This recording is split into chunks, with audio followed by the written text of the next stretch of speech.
Hey, what's up, everyone? Zach here. If you're not familiar with this channel, I'm a brand strategist, photographer, and videographer who makes videos about all of those things. And today we have another brand strategy video, and we are going to be talking about culture. So, in this video, I'm going to discuss culture, what it is, and why it's important. But before I do that, I want to give you some background knowledge about culture itself as a brand attribute. So, culture is one of six brand attributes that are important to how your brand shows up and behaves. So, I like to think of brand attributes in a pyramid format with certain attributes that are more foundational to the brand being at the bottom, and then working your way up to the top of the pyramid where things are a little bit less foundational but more important. So, from the bottom to top, for a brand, you have your values and beliefs. On top of that, you have culture. On top of that, you have your attributes and benefits. On top of that, you have your behavior. On top of that, you have your tone of voice. And then at the very top of the pyramid, you have your look and feel. So I'm going to quickly define what each of these means so that I can help you understand each of these better. So, your values and beliefs, that's what we stand for. That's what you stand for as a brand, a business, or organization. Culture, that's how you live out your values. Or another way to think about this is culture means people like us do things like this. Moving on, attributes and benefits. What do you contribute and why does it matter? From there, move on to behavior. It's how do we act? So think about how you behave. From there, you have tone of voice, which is how do we talk? Whenever we open our mouth, how do we sound? And then at the very top of the pyramid, you have look and feel, and that's self explanatory. That's how do you look? Defining these brand attributes is a very important thing that you need to do as a brand in order to be consistent because when you're consistent, you become predictable. And when you become predictable, you become trustworthy. And you want to be trustworthy if you want to develop a tribe of customers who trust you. So, moving on, we're talking about culture. So, whenever I was talking about it a few seconds ago, I define culture as how do we live out our values. And another way that I put that is culture means people like us do things like this. Whenever you are talking about culture, you're talking about a very important brand attributes that serves multiple functions. Whenever you have a team member slash employee that's looking for a job, nowadays, they are looking at culture. When they're looking at your company on whether or not they want to work for you, they ask themselves if you define or if you have a clear definition out in the world of people like us do things like this. For example, Apple computers, or I don't know why I keep calling it Apple computers, it's just Apple now. But Apple has a very specific culture of innovation and efficiency within the company. Think about Google. Google has a high drive for innovation, but they also have offices that you don't want to leave. They have a relaxed environment. You can rent nap rooms and things like that because that is part of their company culture. So your employees, before you even hire them, they are going to be looking at your company culture. And then also your customers are going to be looking at your company culture because they want to know how you do things. Remember, culture is people like us do things like this. So, culture plays a key role in attracting the right type of people to your business because nowadays people don't just buy things based on features, they don't buy things based on price. They buy things because every one of their purchases says something about them as people. Look at me as a creative. I buy nothing but Apple products because when I was growing up, when Steve Jobs was running Apple and now that Tim Cook is running Apple, they have remained the same in terms of a lot of their values, where they want us to think different.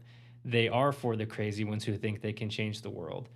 And that's why I buy Apple products. And your customers are going to be no different.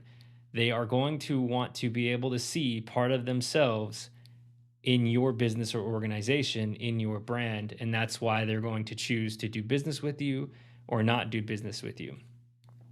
And then culture also helps you as a business leader, as a brand director, as a CEO of your company, whatever you are. understanding your culture will help you make the correct decisions to maintain your culture, because there's a couple different things that can happen in that area. You can be an inconsistent owner or inconsistent brand director, and you might think that culture itself can be maintained on its own, that it doesn't take work to actually maintain. And that's not true at all. You have to stay true to what your culture is, and you have to make intentional actions in order to keep it that way. Or another thing that could happen is something that I've seen quite frequently working with the clients that I've worked with, is that you might have a company that is led by its founders, and the founders are the ones keeping the culture intact, keeping all of the other brand attributes intact. And then the founders sell their share of the company and step away. And then you have a bunch of other people coming in to run the show. But you quickly realize that those people don't have the initial capability to properly manage the brand and properly manage the culture, because the culture was never defined.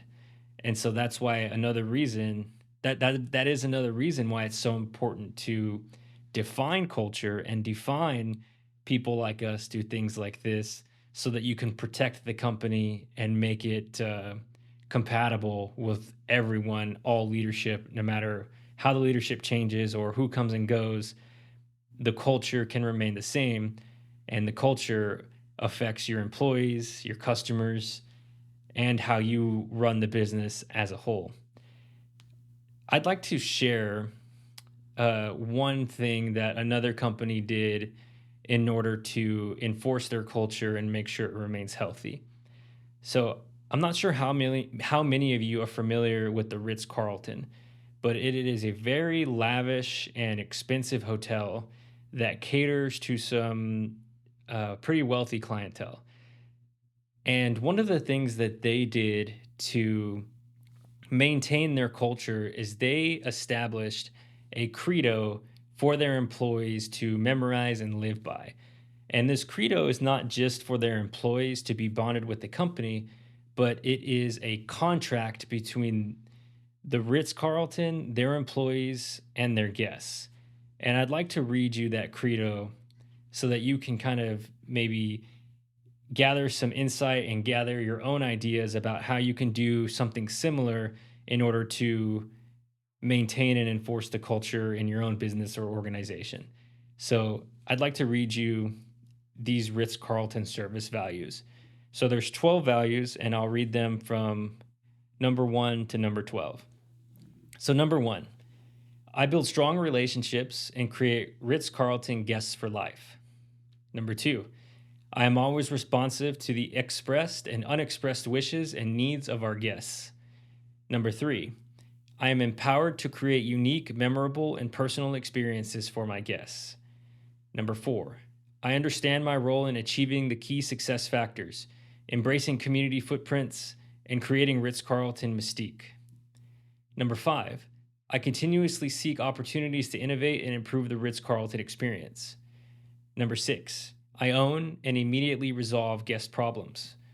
Number 7, I create a work environment of teamwork and lateral service so that the needs of our guests and each other are met. Number 8, I have the opportunity to continuously learn and grow. Number 9, I am involved in the planning of the work that affects me. Number 10, I am proud of my professional appearance, language, and behavior. Number 11, I protect the privacy and security of our guests, my fellow employees, and the company's confidential information and assets. Number 12, I am responsible for uncompromising levels of cleanliness and creating a safe and accident-free environment. And this has been the Ritz Carlton Credo since 1943. So this is just an example of what another company, the Ritz Carlton, did to maintain their culture. They created this credo to serve as a contract between the Ritz Carlton, the hotel, their employees, which is their team, and their guests, so that at any point in time, anytime culture is about to falter, everyone can look back to this credo and realize, hey, These are the things that keep us straight. This is what we're about. This is why people choose us over someone else. And I just wonder, what is it that you all could be doing that maybe accomplishes the same thing?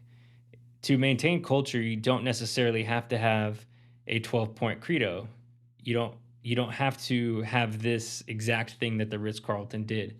But what you do need is a contract between you and your employees, and you and your employees and your customers.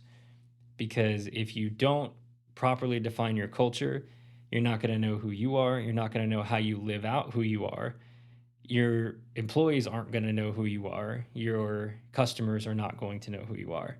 And all of these are very important for peace of mind in your company, but also long term profitability. I just wanted to share those thoughts, hear what you think of it. And I want to ask the question of you.